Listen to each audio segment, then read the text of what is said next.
Boa noite, pessoal. Vamos iniciar o nosso estudo do Evangelho de hoje sem muita demora, né? Porque a gente já deu uma passadinha ali da hora. Vamos iniciar, como de hábito, com uma prece para pedir a proteção de Deus, de Jesus, de todo o plano maior, dos nossos amigos espirituais, que eles estejam conosco, que eles nos intuam, que eles nos iluminem para que nós possamos ter a lucidez suficiente para compreender as palavras do Evangelho e que elas realmente tenham na nossa vida o efeito que nós necessitamos, que nós precisamos para tomar as rédeas da nossa encarnação. Que assim seja. Bom, então nós vamos iniciar hoje o capítulo 10º, Bem-aventurados que são misericordiosos. Todo esse capítulo aqui vai falar do perdão, tá? O capítulo inteiro é sobre isso. Ele tem vários textos, todos os capítulos do Evangelho, eles são separados por tópicos, por assuntos. Então, cada capítulo tem vários textos e todos esses textos são mensagens de mesmo teor, por isso elas foram agrupadas nesses capítulos. Então, o capítulo 10º do Evangelho segundo o Espiritismo fala do perdão, ok? Então, o item 1, que é do primeiro texto, perdoai para que Deus vos perdoe. Bom, então ali ele inicia dizendo: bem-aventurados os misericordiosos, porque alcançarão misericórdia, tá? Isso está em Mateus, capítulo 5, versículo 7. Bom, nesse item, eles falam da misericórdia. A misericórdia é a piedade, porque a misericórdia, ela está relacionada... Oi, Maria Luísa, tudo bem? A misericórdia, ela está relacionada ao outro, tá? Principalmente ao outro. E a misericórdia é como se você pegasse a piedade e você elevasse a um grau superlativo. Então, isso é a misericórdia. A misericórdia, ela é composta de várias virtudes. Então, a pessoa misericordiosa, normalmente, ela é tolerante, ela é paciente, tá? Ela é benevolente. Então, a misericórdia, ela tem essa característica de agrupar essas virtudes, que são as virtudes da alma, as virtudes que nós buscamos realmente cultivar, que a gente precisa, tá? Então, ali eles dizem o seguinte: bem-aventurados os misericordiosos, porque alcançarão a misericórdia. Então, nesse primeiro item, eles já estão dizendo o seguinte: olha, vocês precisam da misericórdia. Vocês precisam que alguém seja misericordioso com você. Então, isso já nos coloca assim no estado de alerta, tá? Não é uma questão de troca. Não é que nós estamos negociando com o plano. Oi, Vandinha. Oi, Beth. Não é que a gente esteja negociando com o plano espiritual. Eu vou ser misericordioso para que eu possa receber. Não, gente, não é isso. É que eles estão dizendo assim, ó. Se nós dependemos da misericórdia de alguém, por que não sermos misericordiosos também? Esse é que é o raciocínio, entende? Quando nós compreendemos que a própria encarnação que nós estamos atravessando, tá? O fato da encarnação ser um mecanismo, tá? Criado por Deus para nossa evolução, a gente entende a encarnação como uma misericórdia, como uma prova da misericórdia divina. Então, quando a gente começa a compreender que existe um sem número de espíritos que estão nesse momento sendo misericordiosos conosco, nós começamos a entender que é um ato que vem se desencadeando de cima para baixo. Então nós precisamos também ser misericordiosos com aqueles que necessitam do nosso perdão, que necessitam da nossa paciência, que necessitam da nossa tolerância. Então é um ato de gratidão, tá? Com aqueles que são misericordiosos conosco, certo? Então por isso que eles dizem: bem-aventurados os misericordiosos, porque alcançarão a misericórdia. Então, a gente sabe que é dando que se recebe, mas não é um negócio, não é uma negociação. Vamos entender isso, tá? Porque Deus, ele nos dá esse tempo para que nós compreendamos, para que a gente entenda como é que é esse processo do perdão, tá? Eles vão depois dizer ali, esmiuçar mais nesse capítulo, e a forma como eles tratam o perdão é muito bonita, certo? Eles colocam no item 2 assim: se perdoardes aos homens as suas faltas contra vós, vosso Pai Celestial também perdoará vossos pecados. Mas se não perdoardes aos homens, quando eles vos ofenderem, vosso Pai também não vos perdoará os pecados. Então veja bem, a gente precisa assim ter algumas reflexões a esse respeito. Será possível que Deus nos perdoa? Será que Deus se ofende conosco? Eu já ouvi algumas pessoas falarem, eu dou razão, que... Oi, Kiki, querida. A Kiki fez aniversário ontem, né? Ontem ou hoje, né? Tá de parabéns, Deus te abençoe, tá, amiga, querida? Então, será que Deus se ofende conosco? Algumas pessoas costumam dizer que Deus não nos perdoa. Ele não perdoa simplesmente porque ele não se ofende. Então, porque quando Deus olha, tá, para a sua criação, ele vê que a criação, a forma, as leis que ele criou são tão perfeitas que ele dá a cada criatura as oportunidades e o tempo que ela precisar para aprender tudo que ela tem que aprender e crescer e progredir e evoluir. Então veja bem, se Deus olha para nós e vê que nós ainda não progredimos moralmente o suficiente para perdoarmos incondicionalmente, ele não vai se ofender com isso. Ele vai esperar. Ele vai esperar que nós alcancemos esse nível de evolução, que nós alcancemos esse nível de progresso, que nós enveredemos por esse caminho do progresso, e ele sabe, ele tem certeza, porque as leis dele são exatas, são precisas, são infalíveis, que vai chegar um momento em que nós vamos conseguir sim, tá? Que nós vamos conseguir sim exercer esse perdão incondicional.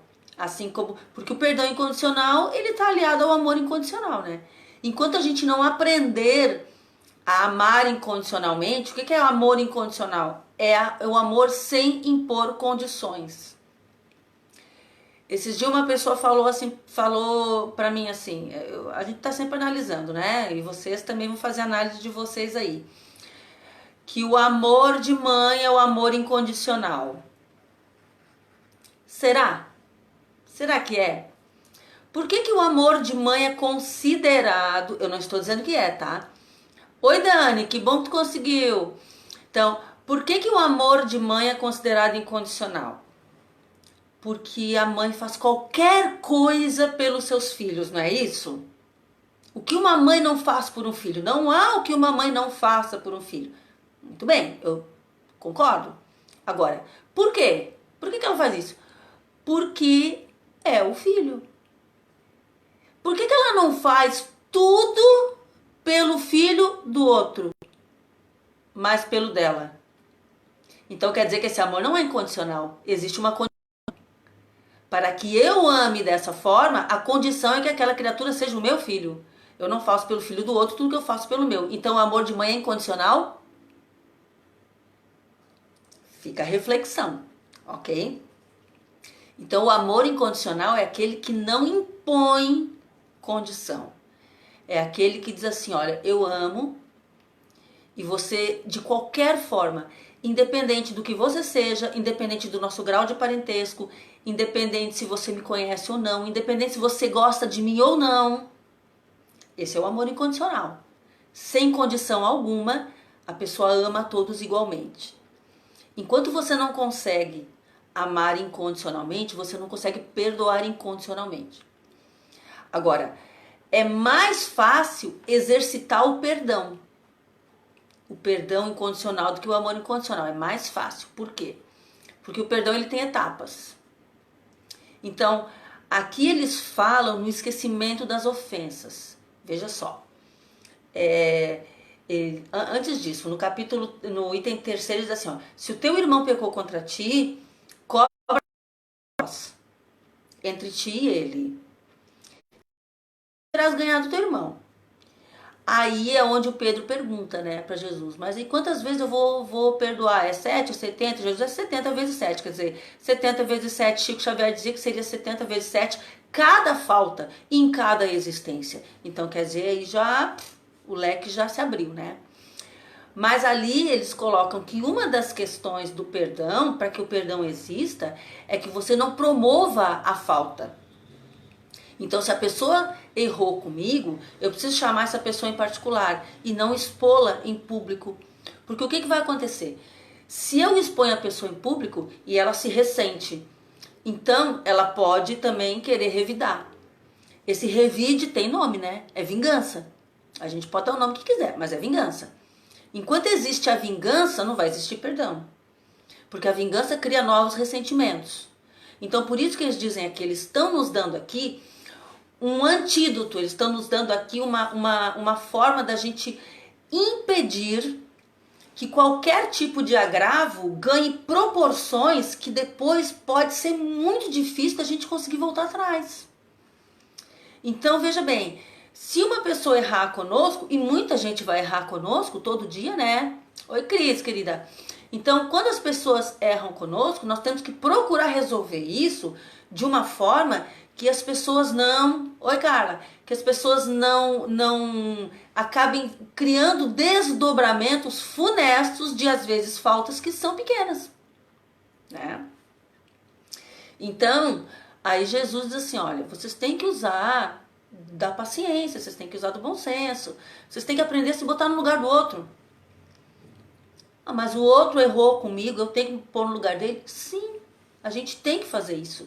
Porque quando eu me ponho no lugar do outro, o que é se pôr no lugar do outro? É ouvir as razões do outro, é ouvir, será que o que ele fez intencionalmente? Porque tem isso também. Às vezes a gente se ofende com situações que a gente acha que sofreu um agravo, né?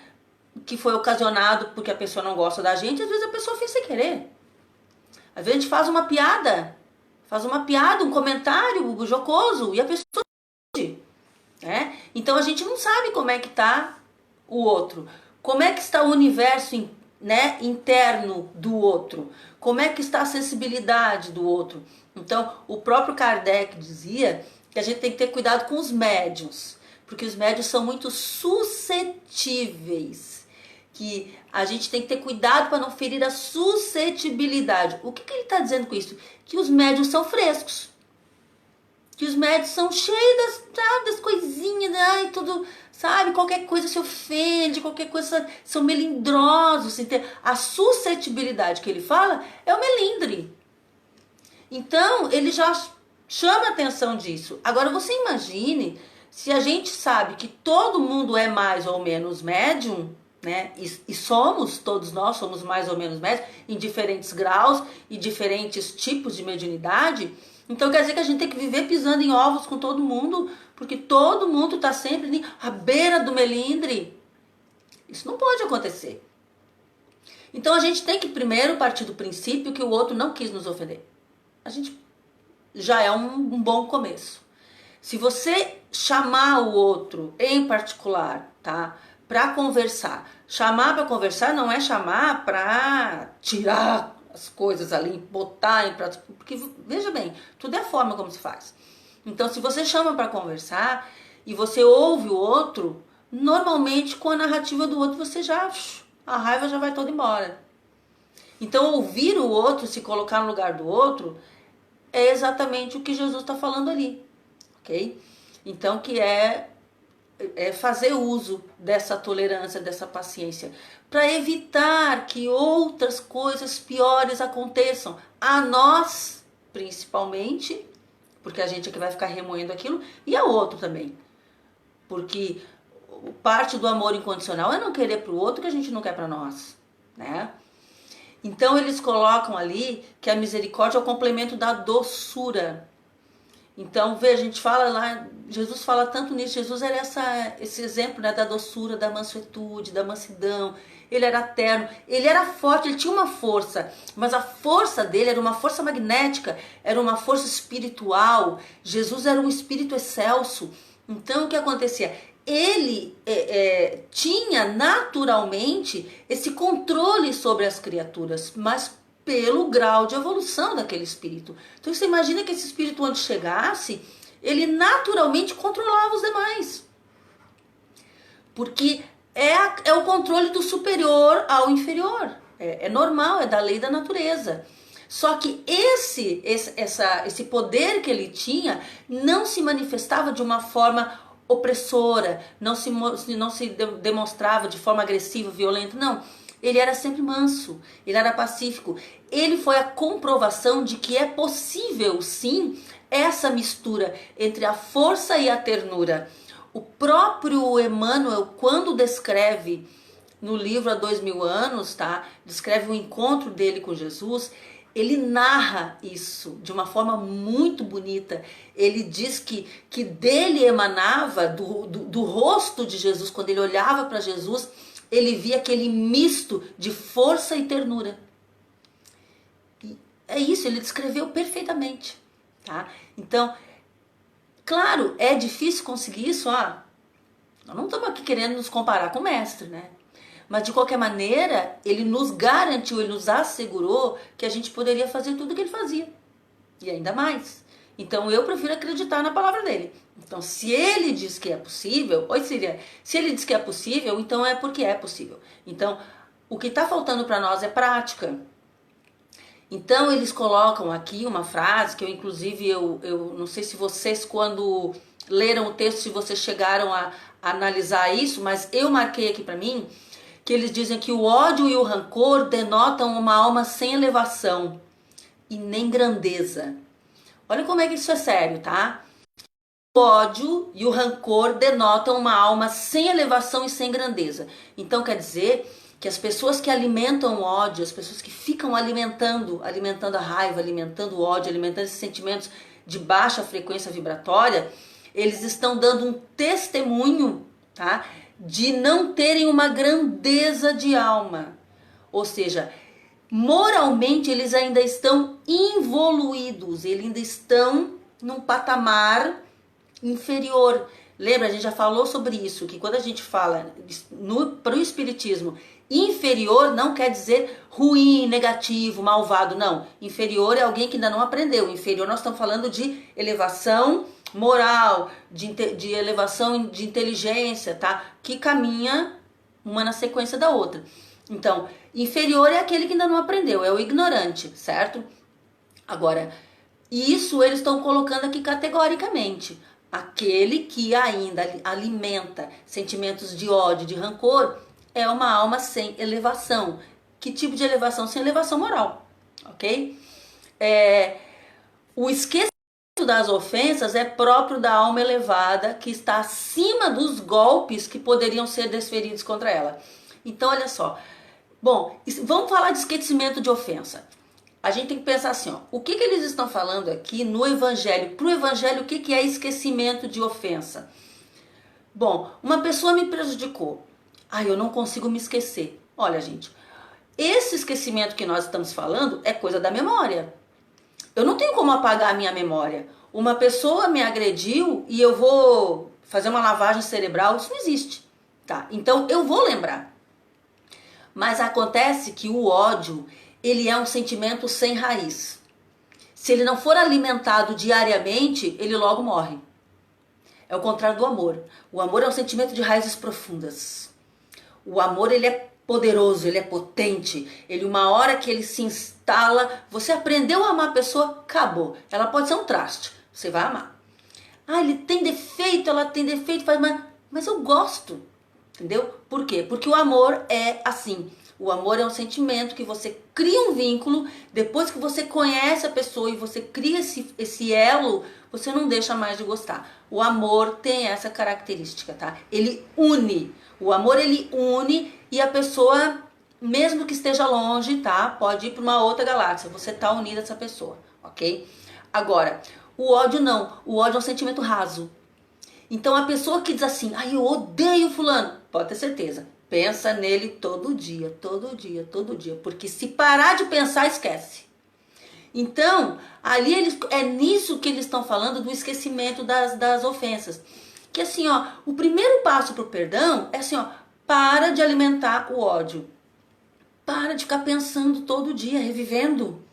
Que quando você pensa na pessoa e pensa no agravo, o que acontece? Você sente aquilo, a ebulição dentro de você de novo, né? É como se você estivesse revivendo diariamente aquela ofensa. Perigoso, inclusive, isso. Perigoso em dois aspectos. Primeiro, quando você entra nesse estado de efervescência emocional, você descarrega no seu organismo uma série de toxinas que não são legais, tá? E você acaba se envenenando, tá? Por conta de uma coisa que você podia simplesmente superar. Outra coisa, espiritualmente, os sentimentos de baixa frequência vibratória, tá? Que, leia-se, o ódio, a raiva, o rancor, que são tudo meio parecido, né? Mas o ciúme, a inveja, tá? O orgulho, o egoísmo, isso tudo aí, eles são sentimentos frequência no chão. Quando você entra nessa frequência, você atrai magneticamente para perto de você consciências que podem estar encarnadas ou desencarnadas, tá? Mas você atrai os iguais. Então é normal, por exemplo, pessoas que mal se juntam, começam a fofocar, falar mal de alguém. Por quê? Porque a frequência é aquela ali, entendeu? A frequência é aquela. Então, para eles é a coisa mais normal do mundo, certo? Fazer isso. Ou pessoas que se juntam para promover o bem comum, que se juntam para planejar soluções, certo? Por quê? Porque a frequência é essa. A frequência é igual. Os iguais se atraem. Espiritualmente, os iguais se atraem. Então, o que acontece? Quando eles falam aqui, tá? Que o esquecimento das ofensas, ele denota uma grandeza de alma, certo? Por quê? E porque a pessoa faz as coisas, eu não me abalo com aquilo. Não me abalo. Então, eu sei, a pessoa fez, tá, mas deixa pra lá. E ele coloca, inclusive, que a pessoa se coloca, esta alma é tão elevada que ela se coloca acima dos golpes que poderiam ser desferidos contra ela. O que a pessoa está acima dos golpes? Significa que a pessoa não vai ser golpeada? Vai. Mas ela, moralmente, ela está acima daquilo. Não tem aquele ditado assim, ó, o que vem de baixo não atinge? Veja bem, vamos dar uma melhorada nisso, tá? O que é de baixa frequência não atinge quem está numa frequência elevada, tá? Não vamos usar isso de forma pejorativa, dizer que a pessoa que faz é baixa. Não, não é isso. A visão do evangelho não é essa, tá? Nós temos que ser caridosos, inclusive com aqueles que não nos querem bem. É o que Jesus ensinou, tá? Então, se a nossa frequência for sempre elevada, esses golpes, eles podem até ocorrer. Mas não quer dizer também que a gente não se abale. A gente se abala, mas não por muito tempo. Porque, claro, o próprio Chico Xavier, ele dizia assim, ó, quando as pessoas me magoam, eu fico triste. Claro, né? É normal, natural. Quando as pessoas me magoam, eu fico triste. Mas eu ficaria muito mais triste se fosse eu a magoar o outro. Então, olha como é que é a visão de um espírito mais evoluído, de um espírito que já alcançou um outro tipo de progresso, tá? Ele quer dizer, as agressões alcançam a gente vai ser agredido. Eu até estava conversando com um amigo esses dias que ele disse assim, Roberta, mas é difícil, a gente tá trabalhando na casa espírita, ou na casa espiritualista, ou aqui ali, e os golpes vêm. Eu digo, olha, meu filho, aquele que se propõe a servir Jesus e não tá apanhando, é porque não tá fazendo a coisa direito. Porque em árvore que dá fruto leva pedrada. É normal. E isso, para algumas pessoas, é um resgate. É uma expiação. Mas para alguns é teste. Aí depende da visão que tu coloca nisso, né? Se a agressão chega e você acolhe aquilo e você alimenta e tu coloca aquilo num pedestal, olha aqui o meu sofrimento, olha a traição que fizeram comigo, entendeu? Tu promove a coisa, tu coloca, tu dá um valor gigante. aí não tem muito como competir. Agora, se você recebe e você diz, não, eu vou superar, isso aí acontece mesmo, quem sofre não sou só eu, todo mundo passa por isso, e você muda o aspecto da coisa, muda a ótica, tá? Então, esse entendimento faz com que a gente tenha até uma qualidade de vida superior.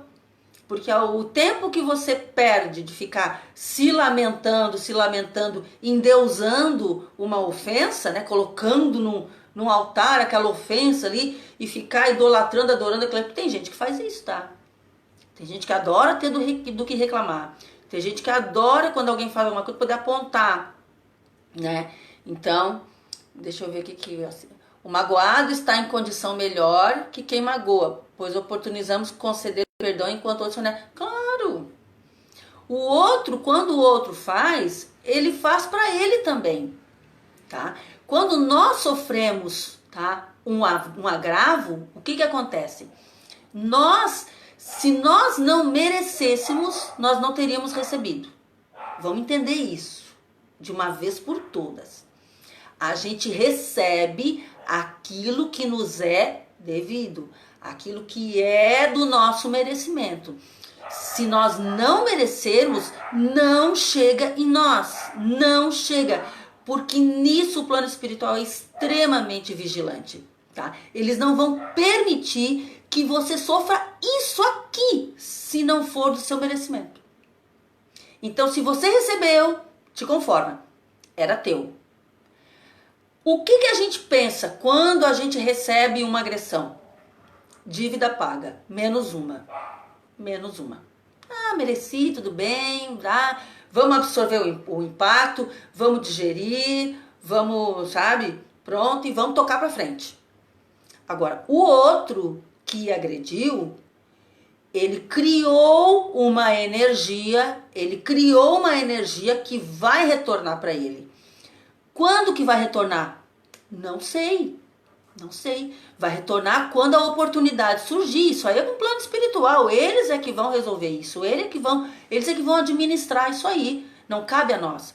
Agora, o que importa mais do que tudo é que o outro não sofra pela minha mão. Isso é perdão. Isso é perdão, tá? Quando eu deixo de fazer pro outro o mal que ele me fez, quando eu não retribuo o mal, isso é perdão. Por isso que eu falei ali que o perdão, ele... tá?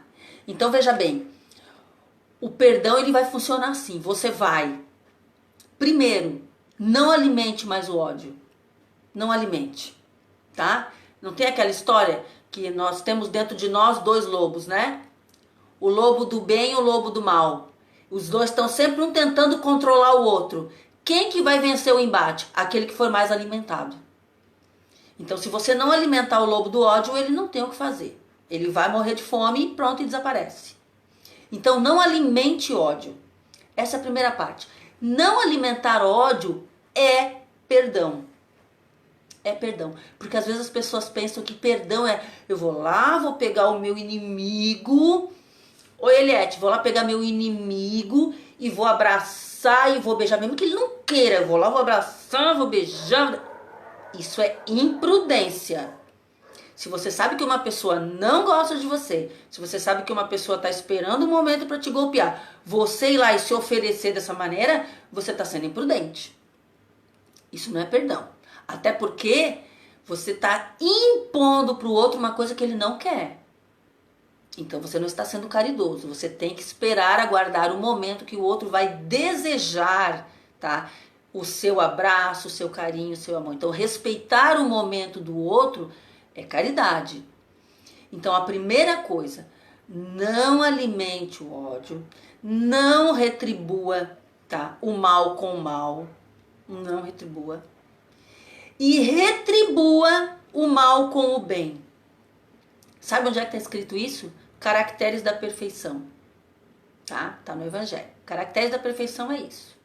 Fazer pro outro o que a gente quer que o outro nos faça, retribuir o mal com o bem, orar pelos que nos perseguem e nos caluniam, tá? Porque sempre tem alguém que não gosta da gente, tá? Se tem dois que gostam, tem um que não gosta, ou às vezes tem dois que gostam, tem 10 que não gostam, fazer o quê, né? Aí depende.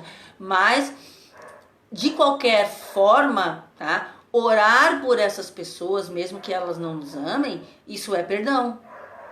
Isso é colocar em prática o perdão. Tá? Então, aqui a gente fica pensando assim, mas Jesus fica insistindo nesse negócio do perdão, como se a gente tivesse assim, sabe, que aturar tudo, tolerar tudo, sabe? Sabe, o cara vai lá, magoa a gente vai lá e deita pra ele pular por cima da gente. Não, não é isso. Não é isso. A gente precisa entender que Jesus, quando ele usava dessas falas, ele precisava usar de uma coisa forte que impactasse as pessoas, para as pessoas pararem e começar a raciocinar e pensar, mas o que será que ele quis dizer com isso? Será que é assim mesmo? O que eu posso fazer? Porque, é claro, Jesus nos conhece e ele sabe que tem coisas que nós não temos capacidade de fazer. Ele sabe que a humanidade terrestre ainda é uma humanidade muito bélica, né? Aquele que primeiro atira, depois pergunta o que você está fazendo aí. Então ele sabe disso. Ele sabe que nós somos ainda muito desconfiados. Ele sabe que nós temos todos esses problemas aqui terrenos que nós não resolvemos ainda. Então ele colocou aqui algumas coisas que a gente pode fazer. Ele não está nos pedindo nada acima das nossas forças. Então o perdão, ele tem essas etapas, tá? Vai chegar um momento, e aí a gente precisa compreender a misericórdia da encarnação, tá? Que aquele que hoje ele não nasceu dentro do nosso lar, ele não reencarnou junto conosco na mesma família, tá? Na família consanguínea, porque Jesus sabia que se ele fosse colocado ali, o resultado não ia ser bom. Essa convivência muito próxima não ia dar bom resultado. Então o que ele faz? Ele coloca essa pessoa reencarnada num outro local onde a gente tem contato, mas não é esse contato diário, familiar e íntimo. Aos poucos, à medida que as encarnações vão passando e que nós vamos conseguindo resolver os problemas, que nós vamos conseguindo superar as dificuldades, superar as animosidades, essa pessoa vai reencarnando cada vez mais próxima de nós. Até que uma hora ela reencarna como nosso irmão, ou como nosso filho, ou como nosso pai, nossa mãe, entendeu? Aí ela vem chegando mais perto. Uma hora que essa criatura já está ajustada conosco, que nós já estamos vivendo um vínculo de afeto verdadeiro, tá? Real, puro. O que acontece? Essa pessoa não precisa mais nem reencarnar na nossa família. Aí é aquele amigo que você encontra, tá? Aquela pessoa que tu conhece e tu de cara tu assim, pá, essa pessoa aí, nossa, parece mais minha irmã do que uma irmã. E é uma pessoa que já passou por todo esse trajeto, de repente até já foi inimiga ferrenha, tá? Pode ter acontecido. E aos poucos ela veio, foi chegando, fomos por muitas encarnações, para hoje a gente olhar para essa pessoa assim, nossa, que pessoa boa, que pessoa do bem, olha só que beleza de pessoa, né? Que é aquela pessoa que você olha e diz assim, que vocês discordam, mas discordam sem brigar. Então isso é fantástico, tá? Então os mecanismos que Deus criou para que isso ocorra, eles são perfeitos. E a gente nem imagina quantas centenas de anos nós passamos, tá? Cuidando desse processo, passando por essa situação, para que hoje nós tivéssemos essa força de aliados que nós temos. Porque se nós temos aquelas pessoas que não gostam de nós, mas nós temos um monte de pessoas que gostam de nós. E nós temos um monte de pessoas que nós adoramos, que nós amamos. Pessoas por quem nós daríamos a vida, tá? Que nós faríamos qualquer sacrifício por elas. Mas não é amor incondicional. Não é. Ainda não é. Porque o amor incondicional você dá a vida por qualquer um. Quando Jesus chegou ali, ele sabia naquele momento crucial da crucificação, que estava se aproximando, E ele sabia o que ia acontecer. Ele já conhecia todo o processo. O planejamento tinha sido feito por ele. Ele fez o planejamento. Ele planejou todos os passos. Então ele sabia melhor do que ninguém qual seria o desfecho daquela situação. E ele sentia um amor, sentia e sente, né? Mas eu estou me referindo àquela situação. Ele sentia um amor tão grande e olhava para aquelas criaturas e via naquelas criaturas o potencial arcangélico que elas carregavam dentro delas, que ele simplesmente disse, olha, vale a pena tudo isso. Vou passar por essa situação, vai doer, vai ser difícil, mas eu vou passar por isso. Eu vou passar porque vai valer a pena. Porque a mensagem que eles vão receber por intermédio disso aqui, tá? Vai ser muito valiosa. Eles não vão esquecer nunca mais. Por isso Jesus foi um divisor de águas na nossa vida. Ele foi um marco. Tanto que aquela pessoa que enfiou a lança nele, né? Aquele soldado que enfiou a lança nele e que depois tornou-se cristão e se consumia com aquilo, né? Ficou muito arrependido. Quando retornou para o plano espiritual, o que aconteceu? Jesus chamou esse soldado, consolou ele e disse assim, ó, fica tranquilo que vai chegar uma hora que tu vai poder dar o teu testemunho. Aí quando chegou a hora dessa pessoa reencarnar e o Brasil estava lá na monarquia e Jesus disse assim, agora é a hora de você dar o seu testemunho de amor, não para mim, mas à humanidade. Então você vai reencarnar, você vai ser um imperador, tá? Um monarca, e você não vai ser, por muito tempo, você não vai ser reconhecido como um bom governante. Vai levar muito tempo para o pessoal chegar à conclusão de que o que você fez estava certo. E aí ele reencarna como Dom Pedro II. Esperou o momento certo. E é isso que nós precisamos compreender. Deus não tem pressa. Quem tem pressa somos nós. Nós é que temos pressa de redenção. Nós é que temos essa urgência de sairmos dessas frequências inferiores e entrar numa programação já mais superior. Então, o perdão, como eles descrevem aqui, que não é um perdão impossível, não é um sacrifício, entendeu? O perdão que o Evangelho nos convoca a praticar, ele é perfeitamente possível, plausível, aceitável e nos faz muito bem. Bom, gente, eles colocam aqui pra gente encerrar, tá? Infeliz daquele que diz eu nunca perdoarei. Então, porque se não for condenado pelos homens, será por Deus. Então, vejam, eles colocam de novo aquela palavra forte, né? Será condenado. A gente sabe que não existe condenação eterna. A condenação dura o tempo que nós estivermos no caminho do erro. Essa é a condenação. A condenação é estar no caminho, sofrendo as consequências do erro. Então, isso para nós é uma condenação. Tá? Paulo de Tarso dizia que o castigo para o pecado é a morte. Né? Então, o castigo para o pecado. Aí as pessoas pensam assim, nossa senhora, mas isso é pesado, né? O castigo para o pecado é a morte. Então, mas veja bem, é o castigo para o pecado, não é para o pecador. Pecado.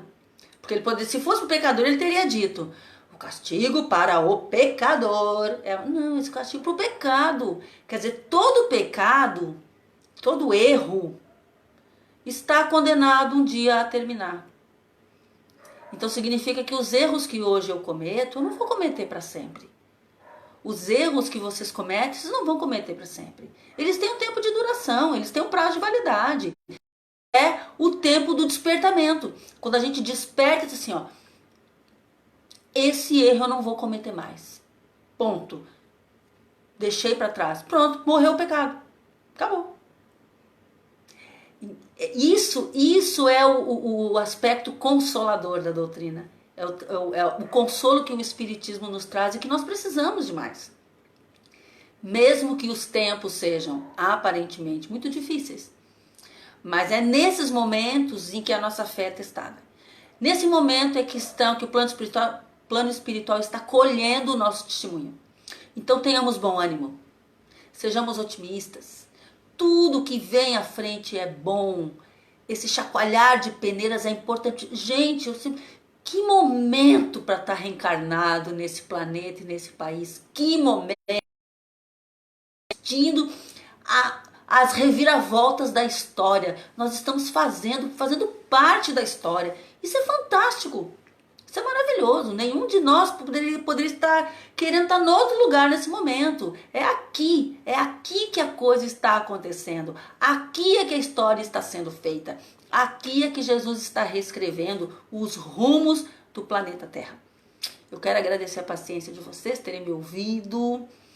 Rogo a Deus, a Jesus e a todo o plano maior que nos abençoe a todos, nos protejam, nos iluminem. Que Deus possa iluminar e proteger todos aqueles que nesse momento a nossa mente consegue alcançar num grande, gigantesco pulso magnético poderoso que vai trazer saúde, que vai trazer harmonia, que vai trazer equilíbrio. Que Deus abençoe a todos aqueles que nos amam, que nos apoiam, mas abençoe igualmente, sem distinção, todos aqueles que ainda não nos amam e nos perseguem. Beijo no coração, até a próxima, gente.